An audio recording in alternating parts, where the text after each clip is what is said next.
Start that again because I'm tripping over the darn thing. So much fun to do this. Hi, everybody. I'm Kevin Barheit. My guest, Dr. Lise Deguire, was only 4 years old when she suffered massive third-degree burns over 65% of her face and body. And after enduring over 50 surgeries and 50 years after that event, she found the truth of how her injuries happened and began the process of writing that story. In his review, New York Times contributor and author of the award-winning memoir, Your Heart, My Hands, John Hanks says, Flashback Girl is a riveting, compassionately told story of grit and fortitude. As a childhood burn victim, and now as a mental health professional and wife and mother, it's hard to imagine anyone better qualified than Deguire to help teach us lessons in resilience. She is a burn survivor, clinical psychiatrist, speaker, author of Flashback Girl, Lessons in Resilience from a Burn Survivor, and a dear friend. Lise Deguire, welcome to In Conversation With. We haven't met in person since Harvard Writers Conference in Boston. It's wonderful to see you. I really like your writing, and I love your humility and sense of humor. That someone like you could refer to yourself as a slacker, I find just jaw-dropping. And I want you to read a paragraph of your book, if you could. Thank you so much, Kevin. I'm so happy to be here with you today. And it's a pandemic reunion, but it's a reunion just the same. So thank you for having me here. The paragraph you're referring to, so this is my book, Flashback Girl. And the paragraph you're referring to is from a chapter in the middle of the book called On Psychologists and Superheroes. So, other psychologists are more gifted in technique. I know psychologists who are better read, who do research, who present nationally.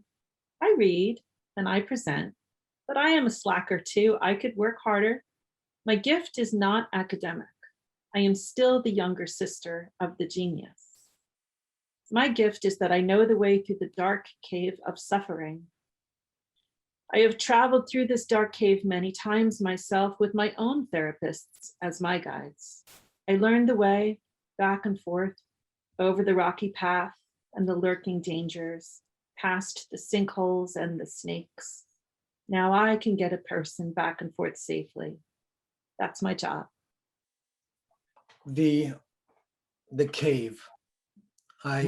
There's an old joke, I think, that I heard a long time ago, just came into my head right now.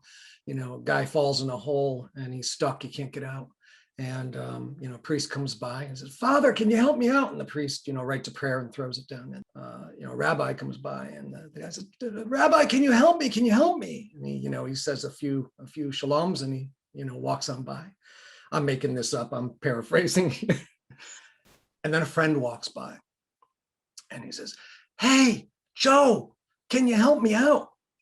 And Joe jumps in the hole. and the guy in the hole looks at him and says, Joe, what are you crazy? No, we're both stuck in here. And he says, yeah, but I've been here before. I know the way out. Is that the cave you're referring to? Yeah, I love that. What a brilliant connection there. Yeah. So, sometimes when we write in metaphors and images and stuff. And I find that writing about psychological issues brought me to this image of people being in a dark cave. Because I think that is often how it feels when we're really going through something terrible, is we're enclosed in this cave and we're lost. And it's dark and inhospitable, and there's wild animals in there and all kinds of hidden dangers. And I'm a psychologist, so it's my job anyway to help people out of that cave. But in addition to being a psychologist, I am a multiple trauma survivor. And what I know of is how to get out of that cave for myself. So my personal trauma also informs my work. Although, I just want to be clear, when I'm actually working with a patient, I'm not like, well, let me tell you about my trauma. I'm not. That's not what we do. But it's still in my heart, and I'm sure people can feel that. This understanding of I've been through it, multiple traumas, you and I have that same kind of storyline. then we have multiple healings. We have these, what I like to call as compounding healing processes. Do you find that it becomes more, I don't want to say fluid, but more on the tip of the tongue when you're talking to people, when you're guiding people, or even just when you're conversing with people, to express that kind of healing process? Now that you've been through it yourself, but also that you've expressed that to other people in your writing multiple times in conversations. Does it get easier, or do you just feel, or is it still hard to really share that experience? So it depends on who I'm with, right? If I'm with clients, my psychotherapy clients, I really do not talk about my personal life. That's just, we're not really supposed to do that. And there's a reason for that. It's distracting for patients. And, the hour is supposed to be about them. And if they know what we have gone through, a lot of times they start to worry about us, which is really not why they're there. So I really just don't talk about myself with other clients. But now that I've written this book, I'm out there speaking all the time to readers and groups that want me to come speak for them. And so I speak very openly, and I share a great deal, honestly. I mean, there's kind of nothing held back in this book about what I have been through, which is, a fire and recovery from that, and being a burn survivor, and what it's like to be disfigured in this world, which is no fun, and an incredibly dysfunctional family with all kinds of traumatic losses there too. So there's a lot to the story, and I'm happy to share that. It depends on who the audience is, right? Right. Many people I know, because my book, Dear Stephen Michael's Mother, talks about some kind of traumas that are similar with the family members and things like that, and also sexual abuse and abandonment and the addiction and recovery. And I know a lot of people will ask me this, and I'm going to ask you the question, but I'll give you my answer first. People will say, was it therapeutic writing it? And I say, oh no, but thank God I had lots of therapy before I did. Because that's, I think, what I'm getting at with does it still hurt? Are we still expressing our, let's say, I used to say, it's PTSD, but I made a little joke once, I don't want to re-PTSD myself, just being a little play on words there. I don't want to keep regurgitating the hurt, but I want to be able to express it not only in my book, but also verbally, so that people understand that I'm coming from a place of exposure. I've been exposed to this, and yet I don't have to relive it. And I think that, for me, hopefully gives people a way of saying, I want to get there. I want to be in that place. Is that something that you can identify with? Totally. First of all, I don't think I could have written what I wrote unless I had been in years of therapy with many people. I have benefited a great deal from expert, warm, and caring help. Other people who guided me through that cave that we were talking about. And, I've just gone through life, and I've built myself a better life over time, which has been healing in and of itself. Writing the book was healing in its own way for me, in that I was able to put pieces together and make sense of things. And the other thing that was very healing for me in writing the book, so there's this part where I talk about how I feel like no one can possibly understand me and what I have been through, because recovery from burns is such an incredibly unique process. Most people haven't gone through it, thank goodness. And what it was like back in the 1960s and 70s was particularly unique. So I've always had this feeling no one can possibly understand what I have been through, because to tell you about it takes a book, and I'm not the kind of person who will monopolize a conversation a long time. But writing it, now I feel like sort of everybody who reads it can understand what I've been through. And that part is a great relief. I feel so much better kind of known in this world. And then the other part that's a great relief is that people who have read it, you don't have to be a burn survivor in order to get a lot from this book, because the book is about trauma and recovery and going through hard things and coming out of them and making your life what you want it to be, regardless of whatever stuff you started with. And so almost everybody can relate to that. So I feel more connected with people that way too.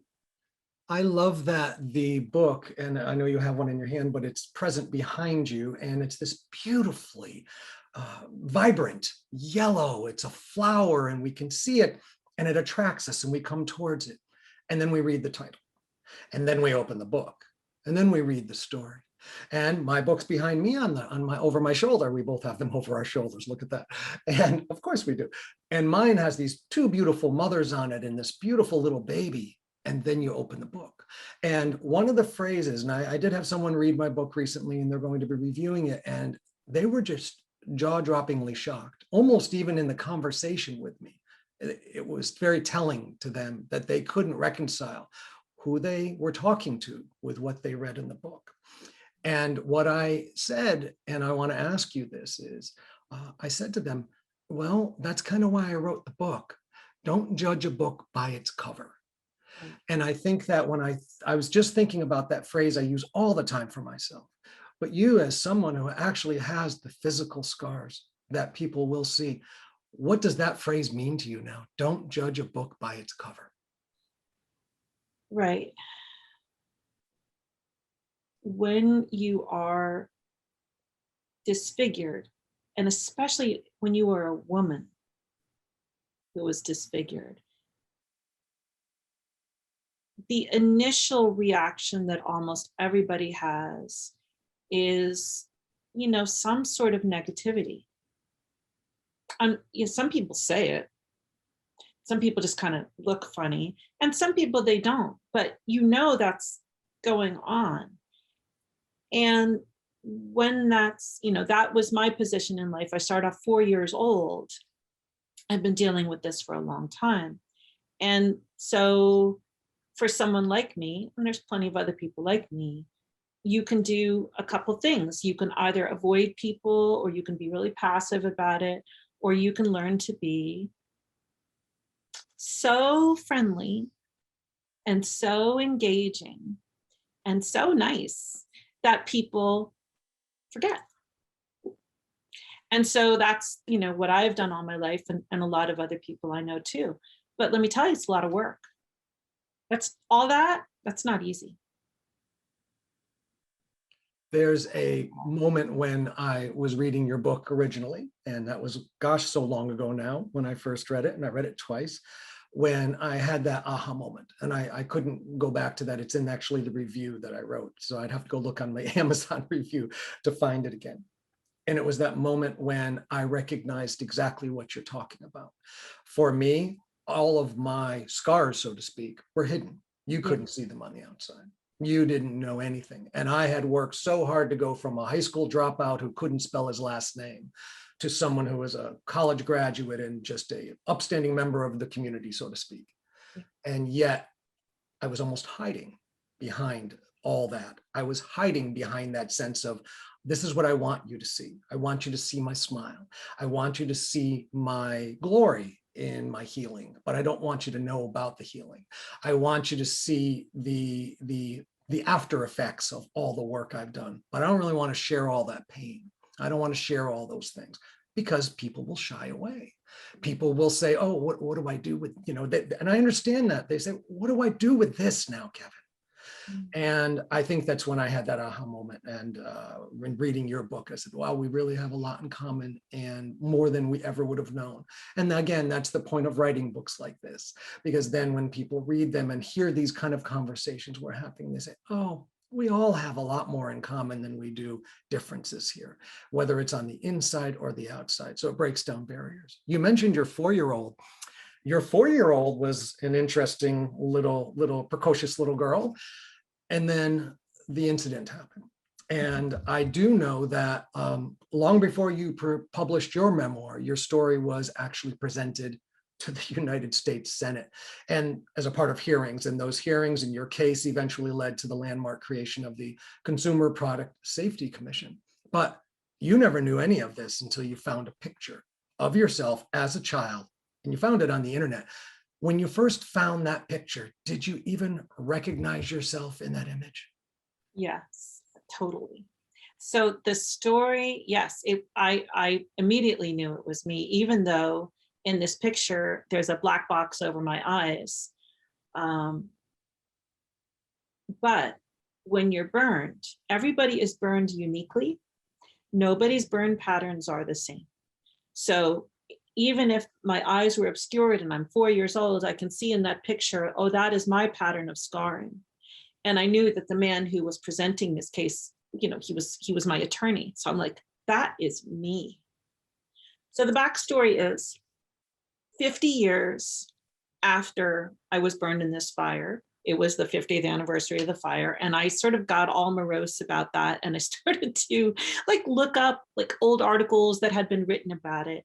And I found this article that said that what I thought was lighter fluid that had started the fire. My mother had poured lighter fluid on the fire and it exploded. It referred to the lighter fluid as being a household solvent. And I'm like, wait, my parents always told me it was this lighter fluid is improperly canned and that's why I was in this fire. It's saying it's a household solvent. And I'm like, what? So I started to look online. I looked up this lighter fluid and indeed it was a household solvent, a highly flammable household solvent that my mother put on charcoal and lit. I'm like, wait, that's not what my parents told me. So then I'm down this rabbit hole, right? What about this solvent? I start to look up my attorney who had handled my case.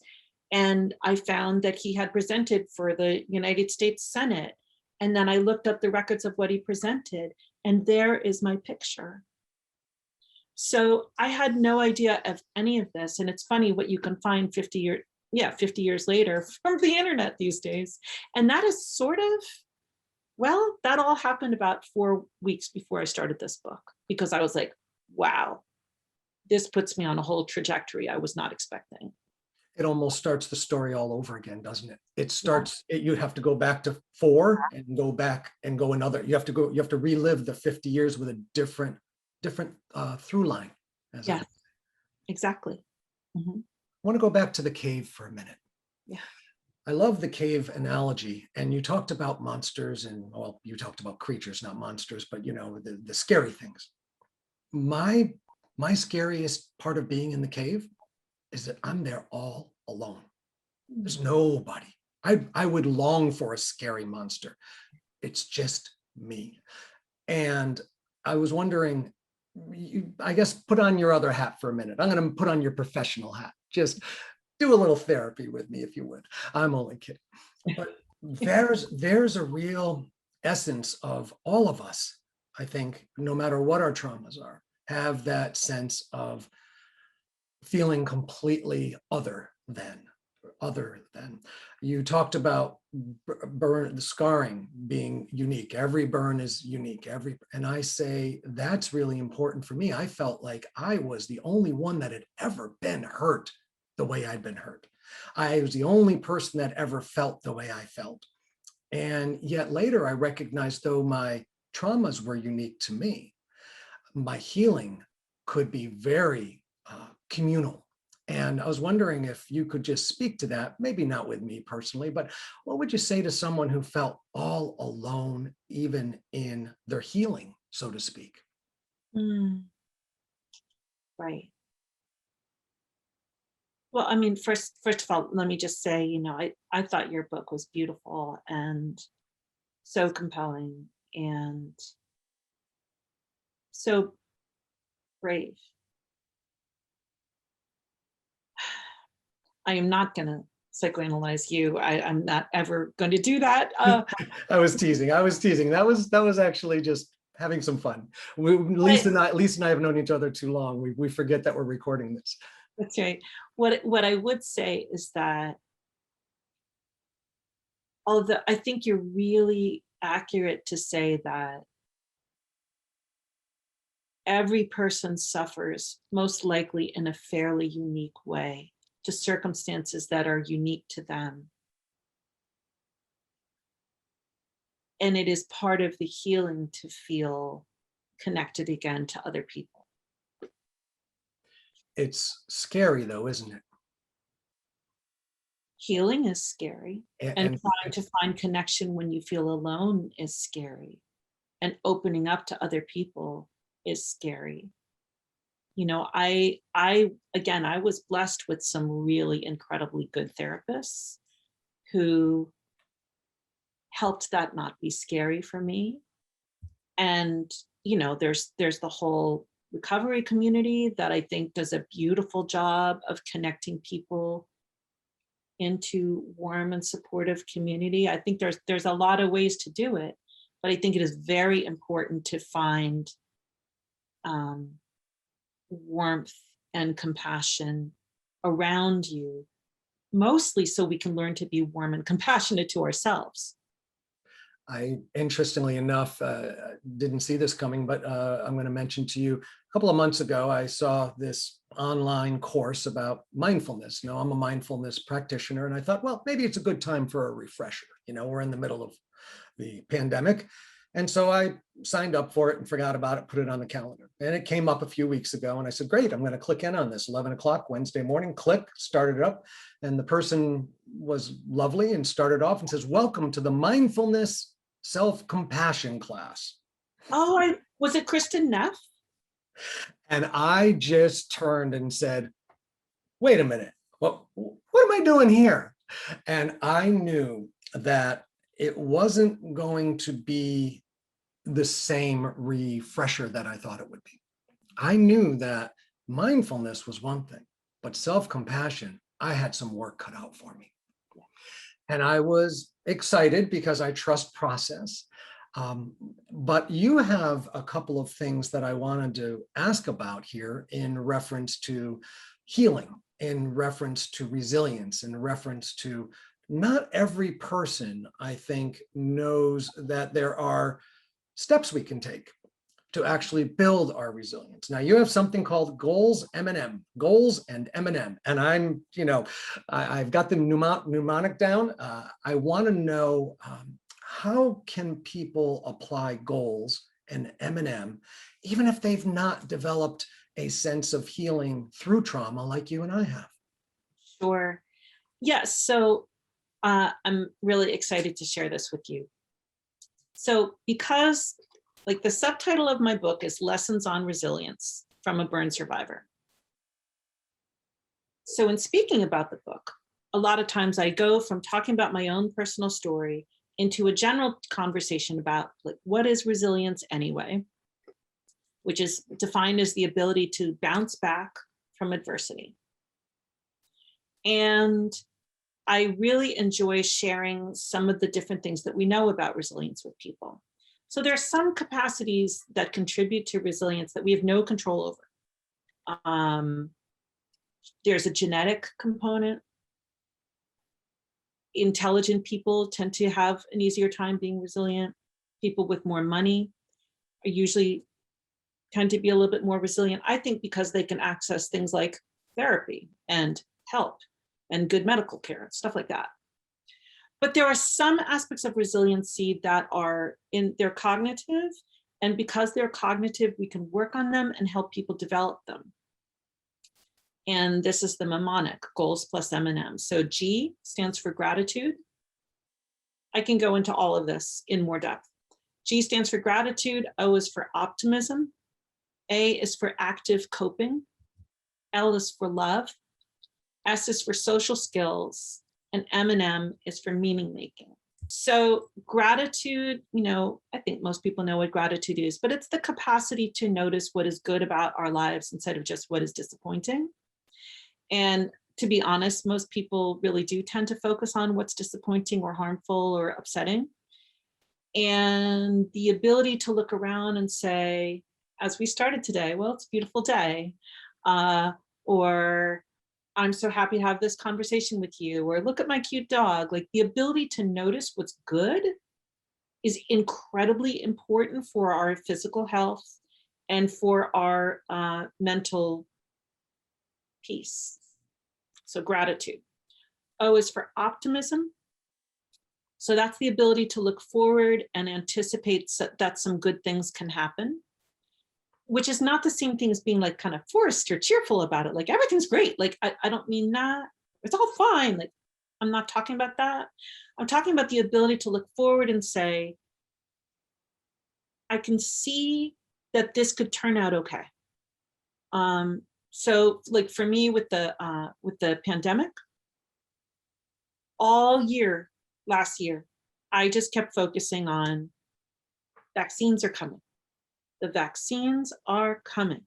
There are armies of scientists working all around the world, literally 24/7. I'm not exaggerating, working on these vaccines, and they will help us. And they did. And that seems what you're saying. It seems like for me, it's the optimism, and it's feeding on the gratitude, and they're feeding on each other. Yes, exactly. And you make an excellent point, which I would have made later, but you made it for me. All of these things interact with each other, for better or for worse. They can take you up, they can take you down if you're not doing them. So the A is for active coping, and that's the ability when you have a problem to say, what can I do about this? And do it. And by active coping, I don't mean that you're solving everything, because there's a lot of things in life one cannot solve.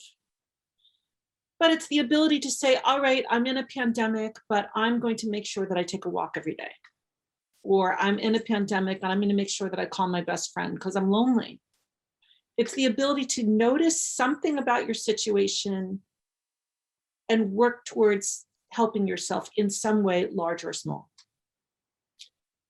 L is for love. And that references the idea that resilient people tend to be loved people. They have people who are there for them. Now, when I say that, it doesn't have to be the people you think should be there for you. For example, it doesn't have to be your parents. My parents, God rest their souls, my parents were not really there for me emotionally. And it's not that they didn't mean well, but they weren't. They just weren't. But I had a brother who was really there for me, and I had grandparents, and I had a plastic surgeon. There were other people out there trying to help me who loved me. And the research shows you really only need somebody to care for you. It doesn't have to be, if you don't have a great mother, for example, you could still be okay. So love. S is for social skills, and that's the ability to make friends, to engage with people, to keep friends, to keep those relationships.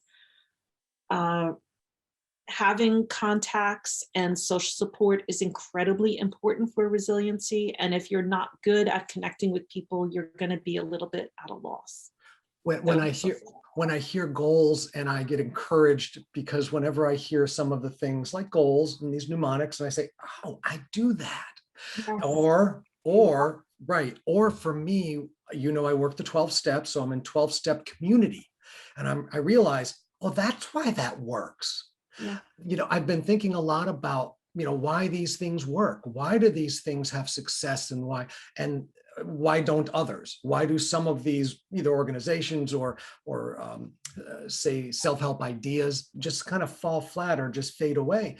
And something like maybe the 12 steps, which has been around for 70, 80, 90 years or something like that. Why is it built up such a stamina? There's kind of a resilience within the actual organization within the work that's done there. And I can see that these are some of the pieces. Now, what's M&M? M&M stands for meaning making. And meaning making comes a little bit after the trauma. Like I'm always very careful to say, like, nobody makes meaning when they're in the midst of great suffering. When you're in the midst of great suffering, you're just trying to get through the day, right? But at some point, it's resilient people are able to look back on what they've been through and say, what have I gotten from this? How is this going to enrich me? How has this changed me for good? I know a lot of my clients will say that having gone through suffering, they feel like they're much more compassionate with other people, much more patient than they used to be. I know for myself, and I believe that you really share this, Kevin, I know for myself, I make meaning out of my suffering from the idea, like, and now I can help people. Yeah, that's right. That's exactly it. Mm-hmm. There's only one reason, folks, anyone who's watching or listening to this, Lise and I are having a great chat. We would spend this time together anyway, but the whole instinct, I think, is the best word for us to even do this. is because if one person gets something out of this, that's, oh, they say goals. Oh, I'll try that. Or cave. Oh yeah, I feel like I'm in a cave.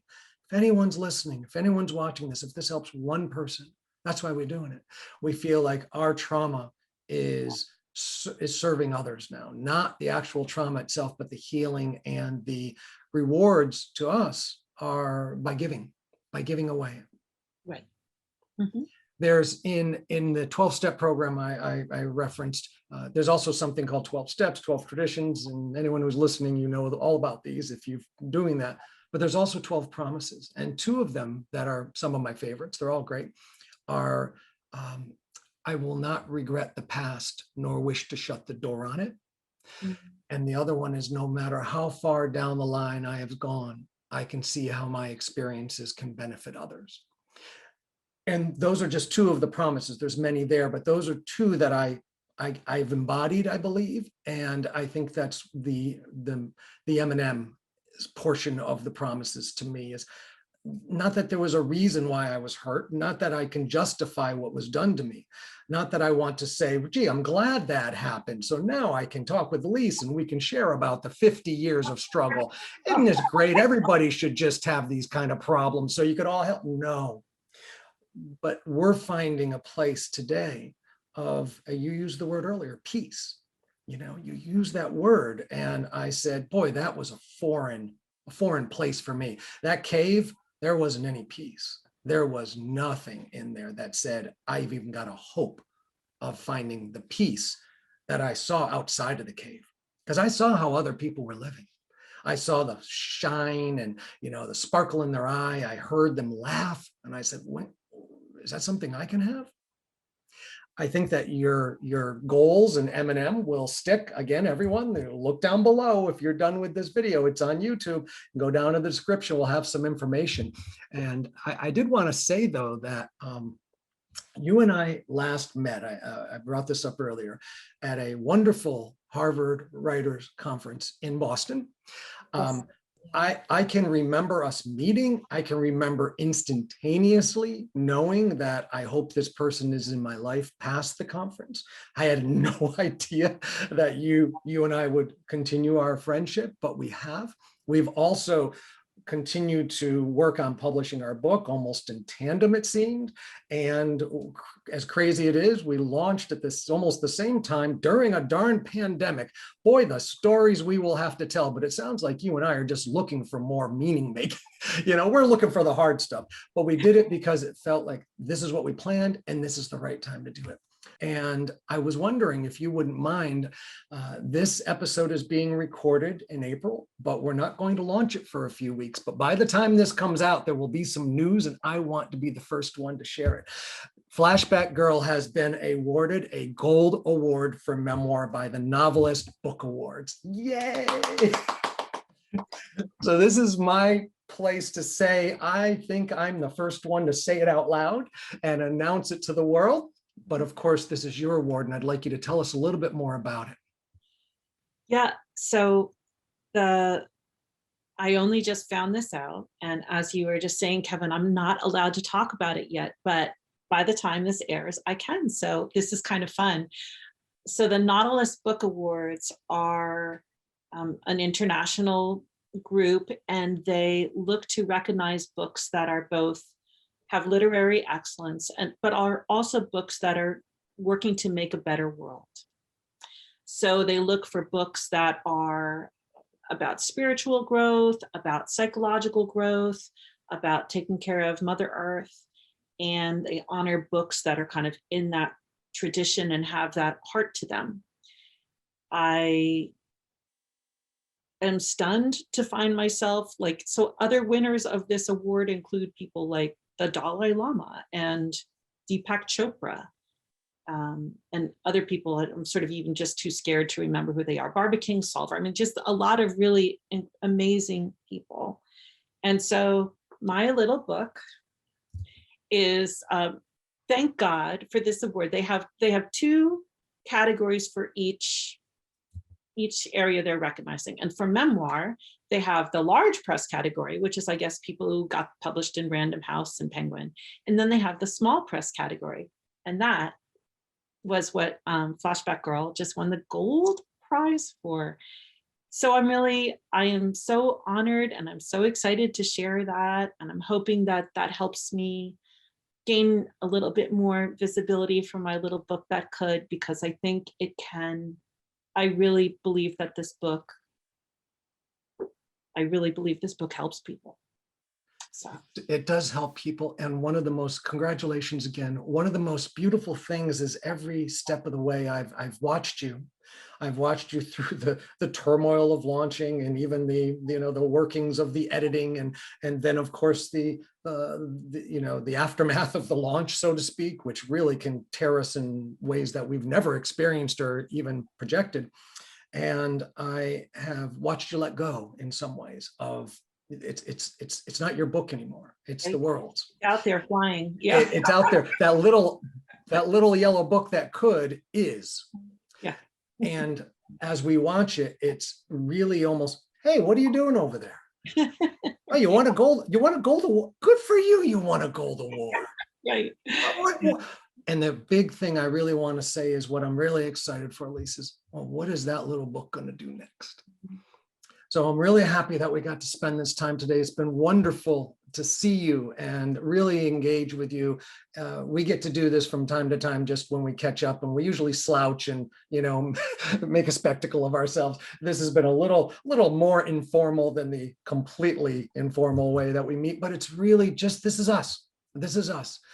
Burn survivor, clinical psychiatrist, speaker, author of Flashback Girl, Lessons in Resilience from a Burn Survivor, and my very, very dear and trusted friend, Lise Deguire. Thank you so much for spending time with us today. Thank you. Thank you so much for having me. We'll see you again soon. Take care.